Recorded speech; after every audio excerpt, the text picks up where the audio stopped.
हम फिर से लेकर आ चुके हैं आप लोगों के लिए सुबह की सभी ताजा और बड़ी खबरें। एक एक कर आपको सारी खबरों की जानकारी देंगे। आज देश दुनिया में क्या कुछ हो रहा है। दरअसल सबसे पहली जो बिग ब्रेकिंग निकल कर आ रही है आप लोगों को बता दे, संजय सिंह ने लगाया योगी सरकार पर हिंदू मुसलमान करने का आरोप। जी हां, कहा ऊंचे ऊंचे पद वालों को नौकरी दी गई है यूपी में और मुसलमानों और हिंदुओं के साथ किया जा रहा है बुरा व्यवहार। इसके बारे में आपको विस्तार से बताएंगे। वहीं पर दूसरी बिग ब्रेकिंग में हम आपको बताएंगे, जी हां, मोदी बना अंबानी का दलाल। लोगों ने दिया मोदी और शाह को अंबानी का दलाल। जी हां, किसानों के खिलाफ पंगा लेना किसानों से पड़ गया मोदी और शाह को भारी। इसके बारे में भी आपको विस्तार से बताएंगे।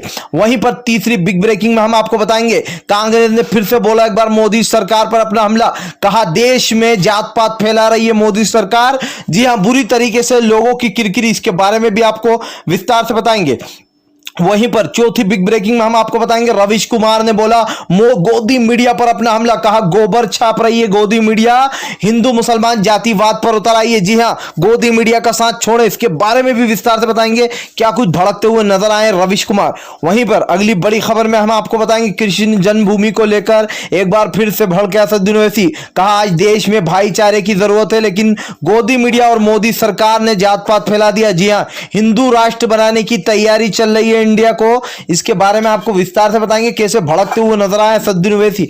वहीं पर अगली बड़ी खबर में हम आप लोगों को बताएंगे, यूपी में 46 ठाकुर ही ठाकुर ऊंचे पद पर। जी हां, योगी सरकार पर बड़ा आरोप। आप लोगों को बता दें, हिंदू मुसलमान करने वाले योगी पर बड़ा आरोप लगाया संजय सिंह ने। इसके बारे में भी आपको विस्तार से बताएंगे। वहीं पर अगली बड़ी खबर में हम आपको बताएंगे, शिवसेना ने बोला मोदी सरकार पर अपना हमला। कहा किसी भी हाल में नहीं देंगे बीजेपी का साथ, कभी भी नहीं हो सकता मेल जुलाओ। जी हां, इसके बारे में भी आपको विस्तार से बताएंगे। वहीं पर अगली बड़ी खबर में हम आपको बताएंगे, एनडीए में जबरदस्त फूट। जी हां, चिराग पासवान बोले अगर 42 से कम सीटें मिली तो खुद स्वयं लड़ेंगे। जी हां, इसके बारे में भी आपको विस्तार से बताएंगे। वहीं पर अगली बड़ी खबर में हम आपको बताएंगे, पंजाब के सीएम बैठे धरने पर। जी हां, आप लोगों को बता दें, पंजाब के सीएम अब धरने पर बैठ गए। भगत सिंह की जगह पर, जहां पर भगत सिंह का जन्म हुआ था, वहां पर जाकर बैठ चुके हैं पंजाब के सीएम। इसके बारे में आपको विस्तार से बताएंगे। वहीं पर अगली बड़ी खबर में हम आपको बताएंगे, दिल्ली पहुंचा किसानों का हुजूम। जी हां, मोदी सरकार की बड़ी मुश्किलें, सर पकड़ के बैठी मोदी सरकार। इसके बारे में भी विस्तार से बताएंगे, कैसे जो यहां पर जबरदस्त तरीके से हमला बोलते हुए नजर आई है किसान की जनता। खैर, इसके बारे में भी आपको विस्तार से बताएंगे।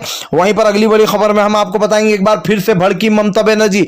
मोदी सरकार को बताया मंदिर मस्जिद करने वाला। जी हां, दरअसल हिंदू मुसलमान कर रही है बीजेपी की सरकार। इसके बारे में भी आपको विस्तार से बताएंगे। वहीं पर अगली बड़ी खबर में हम आपको बताएंगे, राष्ट्रपति रामनाथ पर भी भड़की जनता। जी हां, कहा किसानों का फरमान नहीं बल्कि केंद्र का फरमान मान रहे हैं राष्ट्रपति। इसके बारे में बताएंगे, कैसे लोगों ने आरोप लगाया। वहीं पर सारी खबरें आपको एक एक कर देंगे। तो खैर चलिए बढ़ते हैं सबसे पहली और बड़ी खबर की ओर। दरअसल आप लोगों को बता, सबसे पहली जो बड़ी खबर निकल कर आ रही है, एक बार फिर से मोदी सरकार बुरी तरीके से फंस गई। जी हां, दरअसल आप लोगों को बता दें, मोदी सरकार को बताया अंबानी का दलाल। जी हां, दरअसल आप लोगों को बता दें, 50 बड़ी बड़ी फैक्ट्रियां जिनको सरकारी से प्राइवेट कर दिया गया। अब किसानों ने बड़ा हमला बोला, जहां पर किसान बोलते हुए नजर आए कि मोदी और शाह जो है यहां पर दलाल बन चुके हैं अंबानी के। जी अंबानी के दलाल बन चुके हैं और हिंदू मुसलमान हो रहा है आजकल गोदी मीडिया पर। हिंदू मुसलमान को अगर छोड़ दिया जाए तो सुशांत सिंह राजपूत, यानी कि सिर्फ चैनल दो चीज पर चल रहा है, दो चीज पर टीआरपी बढ़ाई जा रही है। कभी सलमान खान को खींचा जा रहा है, कभी आमिर खान को खींचा जा रहा है, तो कभी तबलीगी जमात को अपना निशाया बनाया जा रहा है। आप खुद सोच सकते हैं ये गोदी मीडिया क्या कर रही है। और इस देश में हिंदू मुसलमान फैलाने वाली कोई और नहीं बल्कि खुद अमित शाह और पीएम मोदी। जब से सीएए और एनआरसी लाया गया तब से ही हिंदू मुसलमान की बात शुरू हुई है, वरना हमारे देश में पिछले 50 साल आप उठाकर देख लो, किसी ने हिंदू मुसलमान की बात नहीं की है। खैर चलिए बढ़ते हैं एक और अगली बिग ब्रेकिंग की तरफ। बता दें अगली जो बड़ी खबर निकल कर आ रही है, एक बार फिर से भड़के असदुद्दीन ओवैसी। जी हां, मोदी और शाह को बताया हिंदू मुसलमान वाली सरकार चलाने वाला। जी हां, दरअसल आप लोग बता दें, असदुद्दीन ओवैसी का कहना है कि आज हमारे देश में नफरत फैलाने का काम कर रही है गोदी मीडिया। ऐसे में उनको पनाह मिल रही है मोदी और शाह से। दरअसल आप लोग बता दें, जिस तरीके से अमित शाह और पीएम मोदी मुसलमानों के खिलाफ जहर उगल रहे हैं, एक के बाद एक काले कानून लाए जा रहे हैं, इसको लेकर बुरी तरीके से भड़कते हुए नजर आए असदुद्दीन ओवैसी। उनका कहना है अगर जो बाबरी मस्जिद का ये फैसला ना होता तो लोगों में इस तरीके की नफरत ना फैलती। जी हाँ, अब पहले बाबरी मस्जिद, अब आप लोगों को बता दें कृष्ण जन्मभूमि को लेकर लेकर बड़ा विवाद खड़ा हो गया है। आप लोग बता दें, इसको लेकर जबरदस्त तरीके से विवाद चल रहा है। और यहां पर आप लोगों को बता दूं कि जिस तरीके से इस जन्मभूमि को लेकर विवाद उठा, मथुरा की मस्जिद पर निशाना साधते हुए नजर आ रहा है अंधभक्त, इसको लेकर असदुद्दीन ओवैसी ने साफ साफ कह दिया है कि हमारे देश को हिंदू राष्ट्र में बदल देना चाहती है मोदी सरकार, और इसका साथ दे रही है पूरी गोदी मीडिया। जी हाँ, यानी कि अमित शाह और पीएम मोदी हिंदू मुसलमान करने में टॉप पर है। मुझे आज भी वो दिन याद है जब ये लोग चुनाव जीते थे, तो अमित शाह ने बोला था कि कांग्रेस की सरकार हिंदू मुसलमान करती थी, इसीलिए देश की जनता अब जान चुकी है कि इनको वोट देना सही नहीं है। अब मैं अमित शाह से यह सवाल पूछना चाहता हूं कि अब अमित शाह की सरकार क्या कर रही है। जी हां, पीएम मोदी और अमित शाह मिलकर क्या कर रहा है। खैर, चलिए बढ़ते हैं एक और अगली बिग ब्रेकिंग की तरफ। बता दें आप लोगों को अगली जो बड़ी खबर निकल कर आ रही है, बुरी तरीके से भड़के रविश कुमार। जी हां, गोदी मीडिया को बताया गोबर छापने वाला। दरअसल आप लोगों को बता दें, रविश कुमार का कहना है कि अगर आपको अपना कल संवारना चाहिए, ना कि गोदी मीडिया पर ध्यान देना चाहिए। आज आपको यह देखना चाहिए कि देश की जनता क्या कर रही है, देश की जनता किस ओर जा रही है। क्योंकि अगर एक तरीके से देखा जाए तो गोदी मीडिया हिंदू मुसलमान करने में लगी है। गोदी मीडिया जो है यहाँ पर मुसलमानों को बदनाम करती है, थूक से फल साफ करते हैं, मुसलमानों ने कोरोना फैलाया, मुसलमानों ने भीड़ जमा करी थी, हुजूम की। और जब ये लॉकडाउन लगा था तब भी मुसलमानों पे यहाँ पर ये इल्जाम लगाया गया था कि भाई यहाँ पर जो मुंबई का जो एयरपोर्ट, जो ट्रेन का अड्डा है यानी कि बस स्टेशन, वहां पर मुसलमानों ने भीड़ इकट्ठी की थी लोगों की, प्रवासी मजदूरों की, जिसके बाद बुरी तरीके से गोदी मीडिया नपी गई थी। जी हाँ, और ये बोला था रजत शर्मा ने, मुझे आज भी याद है, उसने वहां को भी नहीं छोड़ा था, कहा था कि उसके पास मस्जिद और मदरसा है, इसीलिए मुसलमानों ने भड़काया है उन प्रवासी मजदूरों को। तो आप देख सकते हैं कि कितनी नीचता पे उतर आए हैं ये जो पत्रकार हैं। और ये सच में रविश कुमार जो भड़के हैं, बिल्कुल सही भड़के हैं कि ये लोग गोबर छाप रहे हैं, गोबर, इनको गोबर के अलावा कुछ नहीं आता है। और ये सिर्फ और सिर्फ हमारे देश में नफरत फैलाने के लिए आए हैं, सिर्फ हिंदू मुसलमान करना चाहते हैं और लोगों के ऊपर काला कानून थोपना चाहते हैं। और पूरी गोदी मीडिया आजकल पेपरों में गोबर छाप रही, जहां पर रविश कुमार ने कहा कि अगर आप अपना कल संवारना चाहते हैं तो बिहार में एक अच्छी जो यहाँ पर पार्टी चुनिए जो कि आपको लगता है कि आपका कल संवार सकती है, ना कि आप गोदी मीडिया की बात सुनकर किसी भी को भी वोट दे दे। सीधा सीधा मतलब है कि बीजेपी को तो बिल्कुल भी नहीं, नीतीश को, क्योंकि जिस तरीके से इन लोगों ने अंधभक्ति फैलाई है, इन लोगों को सबक सिखाना बहुत ज्यादा जरूरी है। खैर, हमारे देश की जनता जान भी चुकी है कि अब इन लोगों के साथ कैसा व्यवहार करना है हमें। खैर, चलिए बढ़ते हैं एक और अगली बिग ब्रेकिंग की तरफ। बता दें अगली जो बड़ी खबर निकल कर आ रही है, संजय सिंह ने बोला यूपी सरकार यानी कि सीएम योगी पर अपना हमला, कहा हिंदू मुसलमान करती है योगी सरकार। जी हाँ, मेरे ऊपर लगा दिया देशद्रोह का इल्जाम। कल मुसलमानों के ऊपर इल्जाम लगा रही थी, एनआरसी का विरोध करने से रोक रही थी, आज जो है यहाँ पर मुझे भी देशद्रोही बता दिया गया। देखिए, सबसे पहली बात जो आ जाती है वो यह आ जाती है कि संजय सिंह की जो बात है वो बिल्कुल सही है। यूपी में सबसे ज्यादा हिंदू मुसलमान होता है। यूपी में आज भी, अभी की रिसेंट की बात है, मुसलमानों को नौकरियां नहीं दी जा रही। यहां तक कि कफिल खान जैसे अच्छे डॉक्टर को नौकरी तक से निकलवा दिया गया। सीएम योगी जैसे सीएम जो कि साफ साफ मीडिया से बोलता है कि हिंदू मुसलमान पर बोलता है कि मैं मुसलमानों के किसी फंक्शन में नहीं जाऊंगा, मैं मुसलमानों को सपोर्ट नहीं करूंगा, और साफ साफ वो हिंदू मुसलमान करता है। तो यूपी में जिस तरीके से संजय सिंह ने कहा कि मेरे ऊपर देशद्रोह का केस लगा दिया, मुसलमानों का जो यूपी में जीना हराम कर रखा है योगी ने। और आप लोगों को बता दें, 63 लोग जो हैं वो ऊंचे पदों पर हैं। जी हाँ, यूपी में सबसे ज्यादा जो ऊंचे पद पर हैं, नौकरियों पर 63 लोग ठाकुर लोग हैं जो कि ऊंचे पद पर हैं। इसको लेकर जबरदस्त तरीके से भड़के। आप लोगों को बता दें, संजय सिंह कहा मैं कहीं नहीं भागने वाला, ना ही सीएम योगी ये समझे कि मैं डर कर भाग जाऊंगा। पुलिस जब भी चाहे मेरी गिरफ्तारी ले सकती है, मैं जेल जाने को तैयार हूं, लेकिन सच बोलता रहूंगा कि यूपी में हिंदू मुसलमान होता है। एक सर्वे के दौरान आप लोगों को बता दें, संजय सिंह ने एक सर्वे किया जिसमें पता किया क्या योगी सरकार जात पात करता है।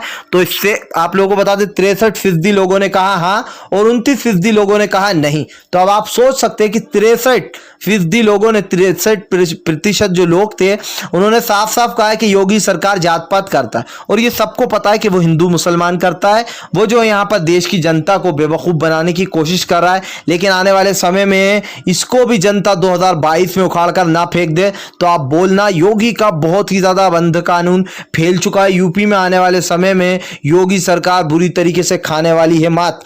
खैर, चलिए बढ़ते हैं एक और अगली बिग ब्रेकिंग की तरफ। बता दें अगली जो बड़ी खबर निकल कर आ रही है, एक बार फिर से भड़के राहुल गांधी। कहा मोदी सरकार जात पात फैला रही है देश में। जी हां, पहले लाया गया एनआरसी जो कि देश की जनता और मुसलमानों के लिए सीधा सीधा भद्दा था और काला कानून था, मुसलमानों को टारगेट करने की कोशिश की गई थी उस एनआरसी में। राहुल गांधी ने कहा अब दूसरा काला कानून लाया गया है जो कि मुसलमानों को नहीं लेकिन किसानों को टारगेट किया गया और इसमें किसानों की अपने हाथ से गला घोट रही है मोदी सरकार। जी हां, आप लोगों को बता दें जबरदस्त तरीके से भड़कते हुए नजर आए राहुल गांधी। कहा आज हमारे देश में नफरत फैलती जा रही है और इस नफरत के पीछे किसी और का नहीं बल्कि गोदी मीडिया और पीएम मोदी का हाथ है। आप लोगों को बता दूं कि जिस तरीके से ये काला कानून लाया गया है, कई किसानों ने अपनी जान दे दी है। एक भी गोदी मीडिया आपको ये नहीं बता रही है, हम आप तक सच पहुंचाने की कोशिश कर रहे हैं सिर्फ। तो यहां पर जिस तरीके से राहुल गांधी ने बोला कि मौत का फरमान है ये किसानों की, ये बिल्कुल सच बात है। ये काले कानून के तीनों बिल जिस तरीके से पास किए गए हैं, आप लोगों को बता दूं इसको लेकर लोगों ने जबरदस्त तरीके से नाराजगी जताई है। खैर चलिए बढ़ते हैं एक और अगली बिग ब्रेकिंग की तरफ। बता दें अगली जो बड़ी खबर निकल कर आ रही है, भगत सिंह की जन्मभूमि पर आप लोगों को बता दें बैठ गए हैं सीएम पंजाब के। जी हां, आप लोगों को बता दें पंजाब के सीएम बैठे धरने पर। कहा नहीं हटेंगे जब तक कि ये काला कानून वापस नहीं लिया जाएगा। दरअसल आप लोगों को बता दें इस चीज को लेकर अमरिंदर सिंह ने धावा बोल दिया। जी हां, आप लोगों को बता दें भगत सिंह की जन्मभूमि पर जाकर सीएम अमरिंदर सिंह जो है वो यहां पर चीफ जाकर बैठ गए और धरने पर बैठे। उनका साफ साफ कहना है जब तक ये काला कानून वापस नहीं लिया जाएगा तब तक नहीं उठेंगे। खैर चलिए हम बढ़ते हैं एक और अगली बिग ब्रेकिंग की तरफ। बता दें अगली जो बड़ी खबर निकल कर आ रही, ममता बनर्जी ने बोला पीएम मोदी पर अपना हमला। कहा हिंदू मुसलमान कर रही है बीजेपी की सरकार। जी हां, एक के बाद एक मस्जिदों को टारगेट किया जा रहा है। दरअसल आप लोगों को बता दें ममता बनर्जी का कहना है जिस तरीके से बाबरी की जगह राम मंदिर बनाया गया है, इसको लेकर जनता में नफरत फैलाई गई है। जी हां, इससे भाईचारा बढ़ता। अगर वहां पर मंदिर और मस्जिद मान लो दोनों होता तो भाईचारा बढ़ता, लेकिन जिस तरीके से यहां पर यह फैसला लिया गया है ये सरासर जो यहां पर ममता बनर्जी ने गलत बताया। उनका कहना आज देश में जो है प्यार मोहब्बत की जरूरत है लेकिन मोदी सरकार जहरीले बोल, आप लोगों को बता दें मोदी सरकार और गोदी मीडिया जहरीले बोल बोलकर लोगों की आप लोग खतरनाक गैस से भी जहरीला बताया है ममता बनर्जी ने। ममता बनर्जी का कहना है आज सबसे ज्यादा पीड़ित है देश का मुसलमान। जी हां, देश के मुसलमानों को हर जगह टारगेट किया जा रहा है, चाहे वो दिल्ली हिंसा हो या फिर यूपी सरकार हो, आप लोगों को बता दें योगी सरकार हो या फिर दिल्ली सरकार, केंद्र, सभी लोग जो है मुसलमानों को टारगेट करने में लगे। ऐसे ममता बनर्जी ने जमकर अपनी भड़ास निकाली। उनका कहना है देश में नफरत फैलाने का काम कर रही है बीजेपी की सरकार। खैर चलिए बढ़ते हैं हम एक और अगली बिग ब्रेकिंग की तरफ। बता दें अगली जो बड़ी खबर निकल कर आ रही, दिल्ली में पहुंचा हुजूम। जी हां, आप लोगों को बता दें फिर से एक बार दिल्ली में पहुंच गया हुजूम। मोदी की रातों की उड़ गई है नींद। दरअसल आप लोगों को बता दें दिल्ली में जिस तरीके से यहां पर कृषि बिल को लेकर हंगामा हो रहा है, इसको देखकर मोदी के हाथ पे फूल गए। जी हां, आप लोगों को बता दें सीधे सीधे किसानों ने मोदी सरकार पर हमला बोलता हुआ कहा कि मोदी सरकार ने पूरी 50 फैक्ट्रियां जो है यहां पर प्राइवेट कर दी और अंबानी जैसे लोगों को अमीर बना रही है। मोदी और शाह अंबानी के दलाल बन चुके हैं। जी हां, अगले पीएम अंबानी को ही बनाना चाहिए। दरअसल आप लोगों को बता दें लोगों ने कहा अपने पद पे से हट जा और अंबानी को बना दे पीएम, क्योंकि जिस तरीके से दलाली कर रहा है तू, तेरा सीएम बनने का और यहां पर आप लोग बता दें पीएम बनने का कोई हक नहीं है। देश के किसान को परेशान कर रहा है। बुरी तरीके से भड़कते हुए नजर आए यहां पर 73 साल के बूढ़ा इंसान। खैर चलिए बढ़ते हैं एक और अगली बिग ब्रेकिंग की तरफ। बता दें लग गई मोदी की वाट। जी हां, मोदी को लोगों ने दौड़ा दौड़ा कर किया परेशान। अब की बार तो मन की बात के वीडियो पर इतने ज्यादा डिसलाइक आए कि मोदी सरकार की रातों की नींदें उड़ गई। जी हां दोस्तों, आप लोगों को बता दें 6000 लाइक तो 20,000 डिसलाइक। आप सोच सकते हैं मन की बात पर लोगों ने कमेंट किया और यहां तक आप लोगों को बता दें इसको जो है मीडिया चैनल ने जब डाला तो उनको लाइक और डिसलाइक बंद करना पड़े। अब आप खुद सोच सकते हैं कि मोदी का कितना जबरदस्त तरीके से विरोध चल रहा है। खैर अगर आप भी शांतिपूर्ण ढंग से पीएम की सभी गलत नीतियों का दिल से विरोध करते हो तो इस वीडियो को दिल से लाइक करके हमारे चैनल को जरूर सब्सक्राइब कीजिए, क्योंकि हम एक ऐसे निष्पक्ष पत्रकार हैं जो कि आप तक सिर्फ सच और सच पहुंचाने की कोशिश करते हैं। तो हम मिलेंगे आपसे नेक्स्ट वीडियो में, तब तक के लिए वंदे मातरम जी।